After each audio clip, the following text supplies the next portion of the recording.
শাপলা প্রতীক পাচ্ছে না এনসিপি, জানালেন ইসি সচিব। নিউ ইয়র্কে এনসিপির নেতা আক্তারকে হেনস্থা করলেন আওয়ামী লীগের নেতাকর্মীরা। আক্তারকে ডিম ছোড়ার পর যুবলীগ কর্মী মিজানুর রহমান আটক, বিএনপির কর্মীকে মারার অভিযোগ। আওয়ামী লীগকে নির্বাচনে আনার কোনো সুযোগ নেই, জানালেন নাহিদ ইসলাম। এতক্ষণ শুনছিলেন সংবাদ শিরোনাম। পুরো খবর পেতে ভিডিওটি শেষ পর্যন্ত দেখুন। সর্বশেষ খবর পেতে চ্যানেলটি সাবস্ক্রাইব করুন। এবার বিস্তারিত। আগামী জাতীয় সংসদ নির্বাচনকে ঘিরে রাজনৈতিক দলগুলোর প্রতীক তালিকায় শাপলা নেই বলে জানিয়েছেন নির্বাচন কমিশন ইসি সচিবালয়ের জ্যেষ্ঠ সচিব আক্তার আহমেদ। তাই জাতীয় নাগরিক পার্টি এনসিপির শাপলা প্রতীক পাওয়ার কোনো সুযোগ নেই বললেন তিনি। আজ মঙ্গলবার রাজধানীর আগারগাঁওয়ে নির্বাচন কমিশন ভবনে এক সংবাদ ব্রিফিংয়ে এই তথ্য জানান ইসি সচিব। ইসি সচিব বলেন, এনসিপি শাপলা প্রতীক পাচ্ছে না, কারণ হচ্ছে যে আমাদের ১১৫টা যে শিডিউল করা হয়েছে সেখানে শাপলা প্রতীক নেই। নিয়মটা হচ্ছে প্রতীক যেটা আছে প্রতীকের ভেতর থেকে একটা নিতে হবে। সে প্রতীকে যদি শাপলা প্রতীক না থাকে তাহলে দেওয়ার সুযোগটা কোথায়? গতকাল সোমবার এনসিপির দলীয় প্রতীক হিসেবে শাপলা বরাদ্দের বিষয়ে দলটির মুখ্য সমন্বয়ক নাসিরুদ্দিন পাটোয়ারি দেখা করেন প্রধান নির্বাচন কমিশনার সিইসির সঙ্গে। সাক্ষাৎ পরবর্তী সংবাদ ব্রিফিংয়ে এনসিপির এই নেতা বলেছিলেন, তার দল এনসিপির শাপলা ছাড়া অন্য প্রতীক নেবে না। দলের অনেক বড় অবস্থান তুলে ধরে নাসিরুদ্দিন পাটোয়ারি বলেন, প্রতীকের বিষয়ে আমরা আজকেও বলে আসছি, শাপলা, সাদা শাপলা এবং লাল শাপলার বিষয়ে আমরা সরছি না। আমরা সেই জায়গাতে এখনও আছি, তবে আমরা বিভিন্ন মাধ্যমে ষড়যন্ত্রের খবর পাচ্ছি। তবে নির্বাচনটা যে প্রতীকে হবে সেটা অবশ্যই শাপলা, সাদা শাপলা অথবা লাল শাপলা, এই তিনটির মাধ্যমেই হতে হবে। এর ব্যত্যয় করা যাবে না। আজ এনসিপির প্রতীক বরাদ্দ নিয়ে আবার নির্বাচন কমিশনের অবস্থান তুলে ধরেন ইসি সচিব। ত্রয়োদশ সংসদ নির্বাচনকে সামনে রেখে ২৮ সেপ্টেম্বর থেকে দেশের বিভিন্ন রাজনৈতিক দল, সুশীল সমাজ ও বিভিন্ন অংশীজনদের সঙ্গে সংলাপ শুরু করবেন ইসি। এ প্রসঙ্গে সংবাদ ব্রিফিংয়ে ইসি সচিব বলেন, বিভিন্ন টেক্সট হোল্ডারে যারা আছেন, সিভিল সোসাইটি, শিক্ষাবিদ, নারী নেতারা, প্রিন্ট ও ইলেকট্রিক মিডিয়ার সাংবাদিক, রাজনৈতিক দল, নির্বাচন বিশ্লেষক, জুলাই যোদ্ধা, তাদের সঙ্গে আমরা পর্যায়ক্রমিকভাবে আমাদের আলোচনা শুরু করব।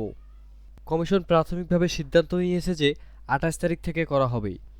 রাজনৈতিক দলের নিবন্ধনের নথি পর্যালোচনা চূড়ান্ত পর্যায়ে আছে বলেও জানান ইসি সচিব। তিনি বলেন, কার্যক্রম শেষ হলে কমিশন যেটা জানাবে। এছাড়াও নির্বাচনী আচরণবিধি আরোপীয় নিয়ে ইসি কাজ করছে বলেও জানান তিনি। যুক্তরাষ্ট্রের নিউ ইয়র্কে জন এফ কেনেডি আন্তর্জাতিক বিমানবন্দরে পৌঁছানোর পর জাতীয় নাগরিক পার্টি এনসিপির সদস্য সচিব আক্তার হোসেনকে লক্ষ্য করে ডিম ছোড়ার ঘটনা ঘটেছে। প্রত্যক্ষদর্শীরা বলেছেন, স্থানীয় আওয়ামী লীগ নেতা মিজানুর রহমানকে ডিম ছুড়তে দেখা গেছে। জাতিসংঘ সাধারণ পরিষদের ৮০তম অধিবেশনে যোগ দিতে অন্তর্বর্তী সরকারের প্রধান উপদেষ্টা অধ্যাপক মোহাম্মদ ইউনূসের সফরসঙ্গী হিসেবে আক্তার হোসেন সেখানে পৌঁছান। বিমানবন্দরের ৪ নম্বর টার্মিনাল থেকে বের হওয়ার সময় স্থানীয় সময় ২ সেপ্টেম্বর সোমবার বিকেল ৫টার দিকে এ ঘটনা ঘটে। আক্তার হোসেনের সঙ্গে হাঁটছিলেন সফরসঙ্গী হিসেবে আসা বিএনপির মহাসচিব মির্জা ফখরুল ইসলাম আলমগীর ও এনসিপির জ্যেষ্ঠ যুগ্ম সদস্য সচিব তাসনিম জারা। স্থানীয় আওয়ামী লীগের নেতাকর্মী ও সমর্থকেরা এ সময় তাসনিম জারাকে লক্ষ্য করে কটূক্তি করেন। তারা সেখানে বিক্ষোভ করেন। প্রত্যক্ষদর্শী বিমানবন্দরের কর্মকর্তা হাবিবুর রহমান প্রথম আলোকে বলেন, পরপর ২টি ডিম ছোড়া হয়। এনসিপির নেতা আক্তার হোসেনের পিঠে ডিমগুলো লাগে।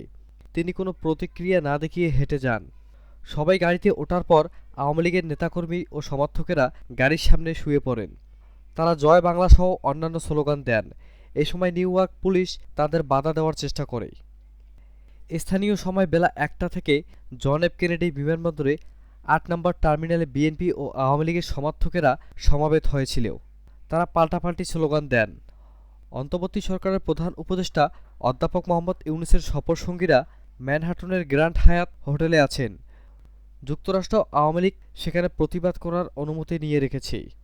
সে অনুযায়ী সন্ধ্যায় তারা সেখানে বিক্ষোভ করেন। রাস্তার দুই পাশে পরস্পর বিরোধী স্লোগান দেন এনসিপি ও আওয়ামী লীগ। সেখানে এনসিপির নেতা আক্তার হোসেন এ ঘটনায় আওয়ামী লীগ নেতাকর্মী ও সমর্থকের বিচার দাবি করেন। যুক্তরাষ্ট্রের নিউ ইয়র্কে বিমানবন্দরে জাতীয় নাগরিক পার্টি এনসিপির সদস্য সচিব আক্তার হোসেনকে ডিম ছোড়ার ঘটনার পর যুবলীগ কর্মী মিজানুর রহমানকে আটক করেছে পুলিশ। তার বিরুদ্ধে বিএনপির কর্মীকে ছুরি দিয়ে মারার অভিযোগ রয়েছে। জাতিসংঘ সাধারণ পরিষদের ৮০তম অধিবেশনে যোগ দিতে অন্তর্বর্তী সরকারের প্রধান উপদেষ্টা অধ্যাপক মোহাম্মদ ইউনূসের সফরসঙ্গী হিসেবে আক্তার হোসেন নিউ ইয়র্কে পৌঁছান। প্রত্যক্ষদর্শী সুলাইমান হক জানান, বিএনপির সমর্থিত এক ব্যক্তি পুলিশের কাছে অভিযোগ করেছেন মিজানুর রহমান তাকে ছুরি দিয়ে মারতে এসেছেন। এরপর নিউ ইয়র্কের পুলিশ তাকে আটক করে। বিক্ষোভ শেষে সন্ধ্যার পর আওয়ামী লীগের নেতাকর্মীরা আনন্দ উদযাপন করছিলেন।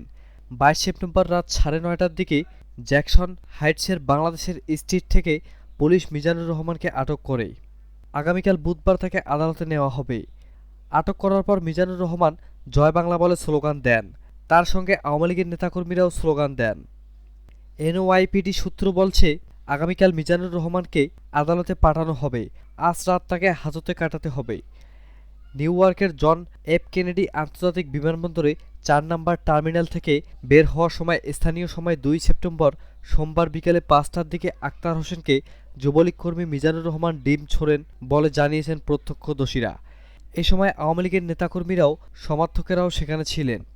আক্তার হোসেনের সঙ্গে হাঁটছিলেন সফরসঙ্গী হিসেবে আসা বিএনপির মহাসচিব মির্জা ফখরুল ইসলাম আলমগীর ও এনসিপির জ্যেষ্ঠ যুগ্ম সদস্য সচিব তাসনিম জারা। স্থানীয় আওয়ামী লীগের নেতাকর্মী ও সমর্থকেরা এ সময় তাসনিম জারাকে লক্ষ্য করে কটূক্তি করেন। তারা সেখানে বিক্ষোভও করেন। প্রধান উপদেষ্টার সফরসঙ্গীরা ম্যানহাটনের গ্র্যান্ড হায়াত হোটেলে আছেন। যুক্তরাষ্ট্রের আওয়ামী লীগ সেখানে প্রতিবাদ করার অনুমতি নিয়ে রেখেছে। সে অনুযায়ী সন্ধ্যায় তারা সেখানে বিক্ষোভ করেন। রাস্তার দুই পাশে পরস্পর বিরোধী স্লোগান দেন এনসিপি ও আওয়ামী লীগ। সেখানে এনসিপি নেতা আক্তার হোসেন এ ঘটনায় আওয়ামী লীগের নেতাকর্মী ও সমর্থকদের বিচার দাবি করেন।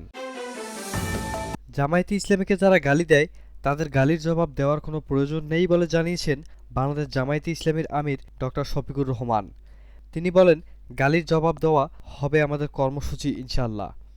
মঙ্গলবার ২৩ সেপ্টেম্বর নিজের ভেরিফাইড ফেসবুক পেজে দেওয়া এক পোস্টে এমন মন্তব্য করেন জামায়াত আমির। নেতাকর্মীদের উদ্দেশ্যে ফেসবুক পোস্টে জামায়াত আমির বলেন, আপনাদের প্রতি অনুরোধ, জনগণের ভালোবাসা ও সহানুভূতি দেখে জামায়াত ইসলামীকে যারা গালি দেয় তাদের গালির জবাব দেওয়ার কোনো প্রয়োজন নেই। তাদের জন্য মহান প্রভুর দরবারে কল্যাণের দোয়া করুন। তিনি আরও বলেন, দেশ এবং জনগণের কল্যাণে কাজ করার বিশাল দায়িত্ব আমাদের উপর। দায়িত্বের এই আমানতের প্রতি সবাই শ্রদ্ধাশীল থাকা উচিত। আসুন আমরা এই কাজটা করি। ফয়সালা মহান মাহবুতের হাতে। মহান আল্লাহর উপর ভরসা ও ধৈর্যই হোক আমাদের মূল হাতিয়ার। প্রিয় বাংলাদেশকে আল্লাহ তাআলা সব ধরনের বিপদ থেকে হেফাজত করুক। আওয়ামী লীগকে নির্বাচনে আনার কোনো সুযোগ নেই বলে মন্তব্য করেছেন জাতীয় নাগরিক পার্টি এনসিপির আহ্বায়ক নাহিদ ইসলাম। মঙ্গলবার ২৩ সেপ্টেম্বর বিকেলে দলটির অস্থায়ী কার্যালয়ে এক সংবাদ সম্মেলনে তিনি একথা বলেন। নিউ ইয়র্কে দলের সদস্য সচিব আক্তার হোসেনের উপর হামলার প্রতিবাদে জরুরি এ সংবাদ সম্মেলনের আয়োজন করা হয়। সংবাদ সম্মেলনে নাহিদ ইসলাম বলেন, আওয়ামী লীগকে পুনর্বাসন করার রাজনীতি বিএনপি যদি গ্রহণ করে থাকে, সেই রাজনীতি বিএনপির জন্য কাল হয়ে থাকবে। বিএনপিকে আওয়ামী লীগের পুনর্বাসনের পরিবর্তিতে বাংলাদেশ পুনর্গঠনের কাজ করার আহ্বান জানান তিনি। তাহলে বিএনপির তরুণদের সাপোর্ট পাবে।